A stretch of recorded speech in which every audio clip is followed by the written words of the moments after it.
février 2000. J'ai 18 ans. Je suis dans ma chambre, dans la maison de mes parents, dans la Nièvre. Et je suis terrifié. Je suis terrifié parce que je tiens dans mes mains un objet terrifiant qui peut avoir un impact énorme sur ma vie. La feuille de vœux d'orientation post-bac. Alors je sais pas vous, mais moi à 18 ans, j'avais aucune idée de ce que je voulais faire en fait.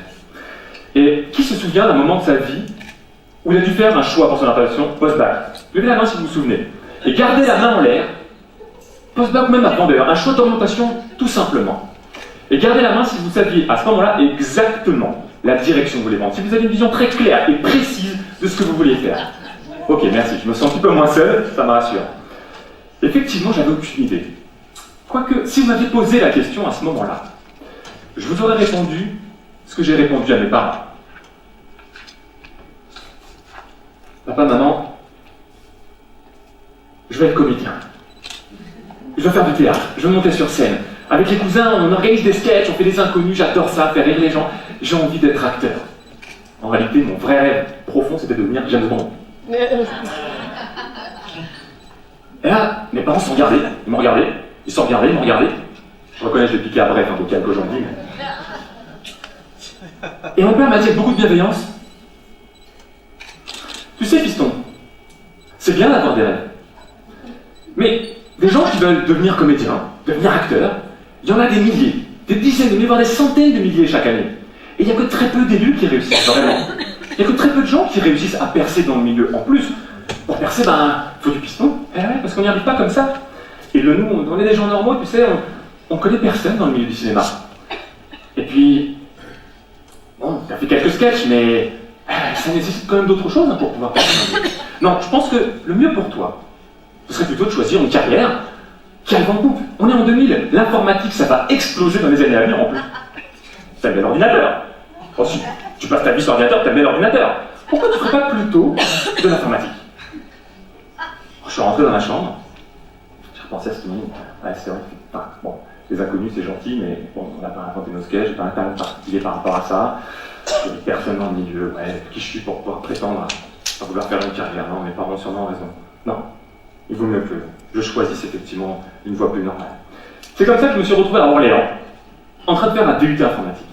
Et 2 ans plus tard, en mars 2012, rebelote. Le DUT se termine, il faut bien savoir ce que l'on fait par la suite. Et donc, pareil, est-ce que je continue les études? Est-ce que je me lance dans la vie active? Alors, je vous mentirais si je vous disais que durant les 2 années qui ont passé, j'ai pas pris de plaisir. J'ai appris des langages de programmation, le C++, le Java, le HTML, et malgré tout, il y a quelque chose qui me plaisait, c'était de pouvoir créer des sites web. J'adorais finalement prendre une page blanche et en quelques lignes de code pouvoir donner vie à un projet. Et j'ai d'ailleurs vendu, aux blagues entre nous, je le reconnais, mais quelques sites web à des associations sportives. Et je me suis dit, tiens, et si je crée mon activité de création de site web pour vivre de ça? Vraiment, j'aimerais bien faire ça. Alors je suis allé voir mes parents pour leur demander conseil, leur partager mon idée. Ils se sont regardés, ils m'ont regardé, ils se sont regardés, ils m'ont regardé. Et mon père a dit avec beaucoup de bienveillance, tu sais, fiston, c'est bien d'avoir des rêves. Mais tu sais, des gens qui veulent lancer une entreprise, chaque année, il y en a des milliers, des dizaines de milliers, voire des centaines de milliers. Mais il n'y a que très peu de personnes qui vivent de leur activité. En plus, tu sais, il faut du réseau pour réussir. Et, bon, t'as vendu quelques sites par-ci, par-là, effectivement, les associations des gens que tu connaissais, mais trouver des clients chez des gens que tu ne connais pas, c'est une autre paire de manches. Non, je pense que le mieux pour toi, ce serait plutôt, pourquoi pas faire des études de commerce? Ah oui, tu as envie de créer une entreprise, avant, fais peut-être des études de commerce et puis tu verras si ça te plaît. Alors je suis rentré dans ma chambre d'étudiant à Orléans, 9 mètres carrés, j'étais face à mon lavabo, je ne répondais pas, mais j'étais face à lui quand même. Et je me suis dit, ouais, il a sûrement raison, effectivement, ouais. Monter une entreprise, c'est pas facile quand même, puis c'est... Ouais, il y a plein de choses à savoir, je connais plein de choses. Non, ouais, j'ai postulé, j'ai allé à une école de commerce. Alors je pourrais vous raconter ma vie comme ça, mais pendant les 10 prochaines années, les 10 années qui ont suivi, mon modèle de décision a toujours été le même.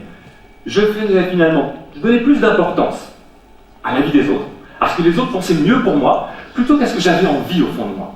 Je donnais plus d'importance à la vie des autres, à la vie de mes parents, des amis, la famille, de ce que les gens trouvaient normal de faire, plutôt que de me faire confiance à moi. Et ça m'a mené finalement le 28 septembre 2012. On est à Clermont-Ferrand, il fait beau, il est 18h à peu près, et je suis entouré de gens un petit peu bizarres. Ils sont assis les uns en face des autres, et puis ils posent à tour de rôle des pierres sur un plateau. Ce sont des joueurs de Go.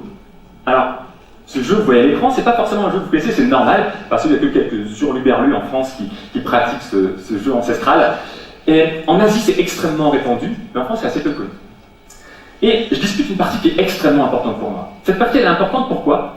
Parce que le jeune homme que vous voyez en face de moi sur l'écran, j'ai perdu contre lui l'année dernière. Moi, j'ai pas envie de reperdre. Donc, la partie se déroule, et là, il joue un coup, il lance une attaque. Et il y a la façon logique de répondre à cette attaque, hein. Si vous lisez les livres de Go, on vous le dira, tout le monde vous le dira, c'est très simple. Il n'y a pas besoin de se poser de questions. Le bon coup pour ça, c'est ici, tu joues là.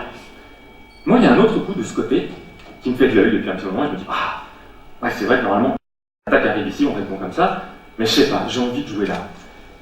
Et on a 60 minutes par personne, vous voyez, il y a une petite horloge, et chacun a 60 minutes. Et moi, ça fait déjà 30 minutes que je réfléchis à mon premier coup, mon prochain coup, qu'est-ce que je fais? Est-ce que je réponds là, le coup du bon sens, ou est-ce que je réponds là? Ben ouais, je sais pas ce que ça va donner, mais j'ai vraiment envie de jouer là.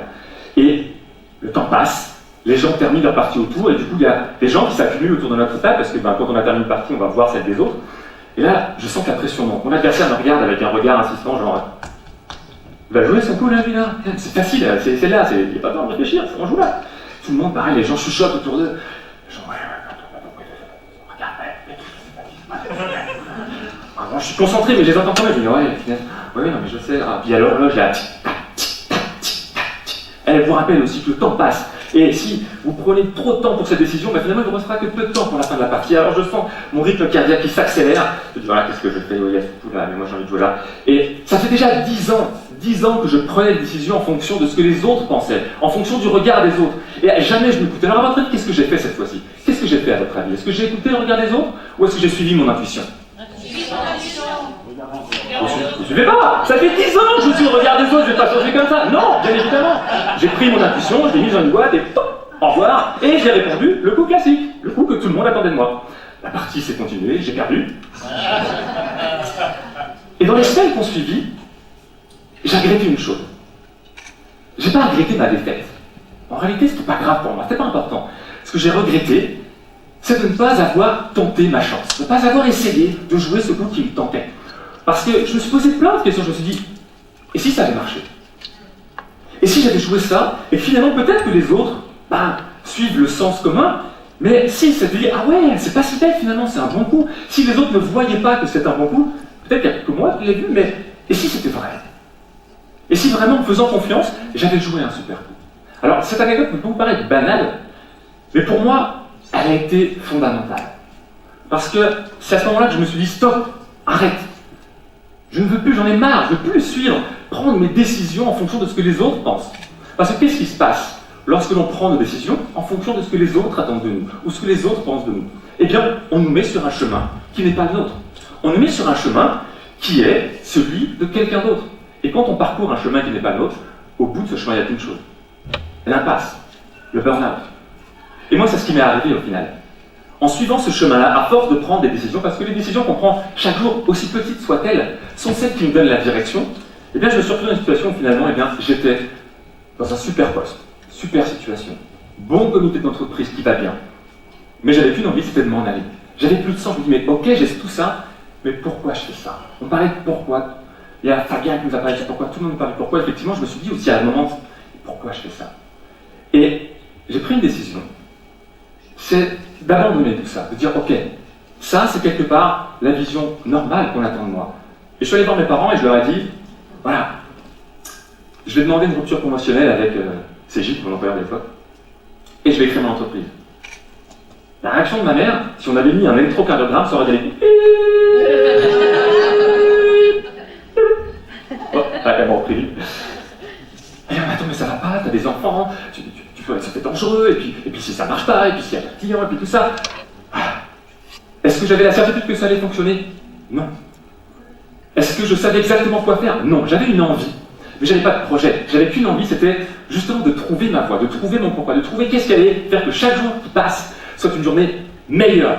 que la veille. Au mariage, souvent on dit, vous savez, j'espère que je te souhaite que ce soit le plus beau jour de ta vie. Moi j'adore, je me mets à chaque mariage, je te souhaite que cette journée soit la moins bonne, enfin que chaque journée qui passe soit meilleure que la précédente. Parce que je pense que c'est ça après.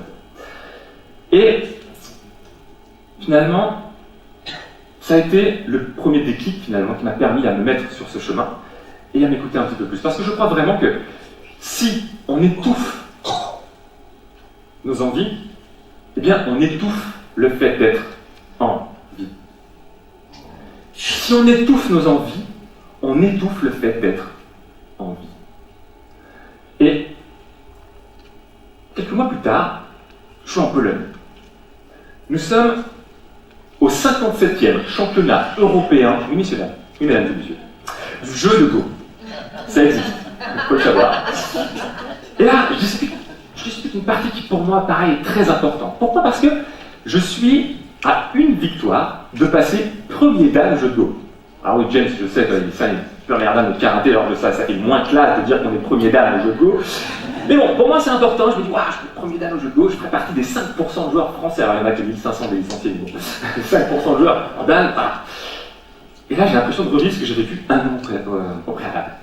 La partie se bat son plein, mon adversaire lance une attaque, et là pareil, je dis, ok, c'est facile, c'est là que je dois répondre. Mais il y a ce coup là-bas qui me donne envie. Et cette fois-ci, je décide de suivre mon envie, de suivre mon instinct, de suivre mon intuition et de me faire confiance. Alors je joue ce coup. Et là, surprise de mon adversaire, mais attends, pourquoi il joue là? C'est là qu'on devrait jouer. Et là, la partie va de plus en plus fort. Les combats s'enchaînent.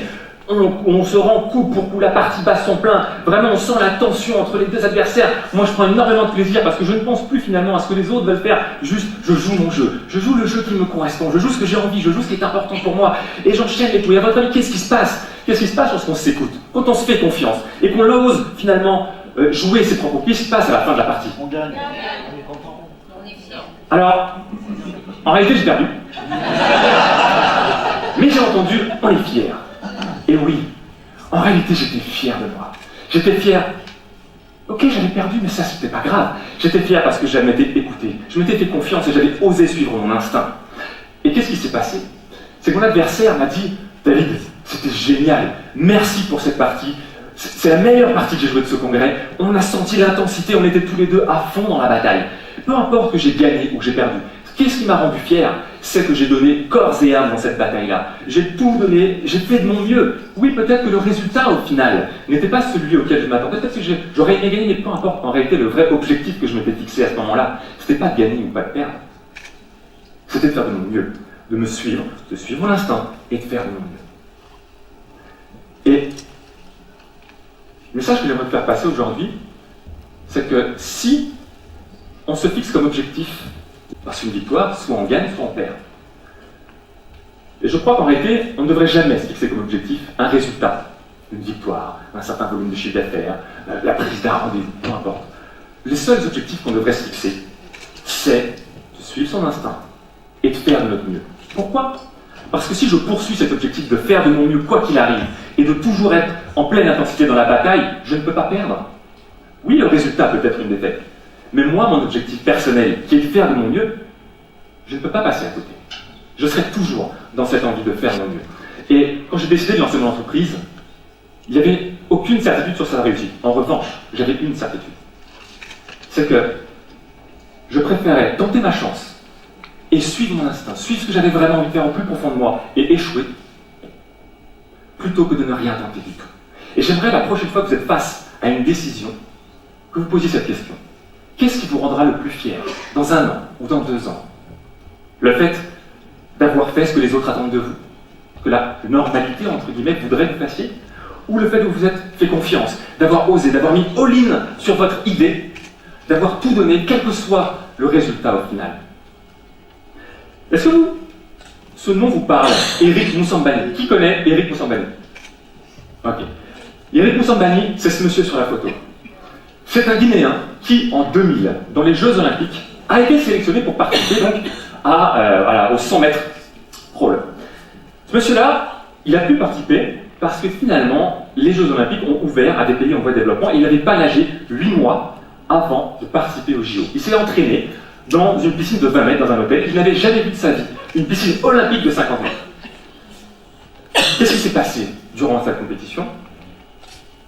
il a nagé.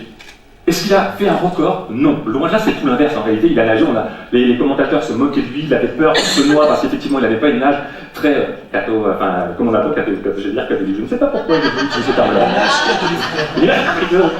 Voilà, je retiendrai peut-être. Et donc, du coup, il nageait, puis... Mais qu'est-ce qui s'est passé au final? C'est qu'il a tout donné dans la bataille. Il a nagé, il est allé au bout. Il est au bout de son envie.